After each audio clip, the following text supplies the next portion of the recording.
اور جو لوگ ایمان لائے اور ان کی اولاد بھی راہ ایمان میں ان کے پیچھے چلی، ہم ان کی اولاد کو بھی ان کے درجے تک پہنچا دیں گے اور ان کے اعمال میں سے کچھ کم نہ کریں گے۔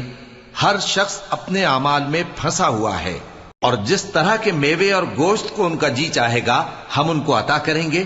وہاں وہ جام شراب کی چھینا جھپٹی کریں گے جس کے پینے سے نہ کوئی لغو بات ہوگی اور نہ کوئی گناہ کا کام۔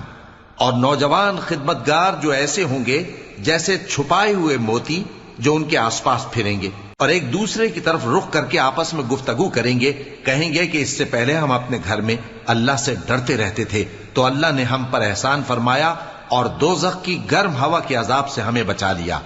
اس سے پہلے ہم اسے پکارا کرتے تھے، بے شک وہ احسان کرنے والا ہے، مہربان ہے۔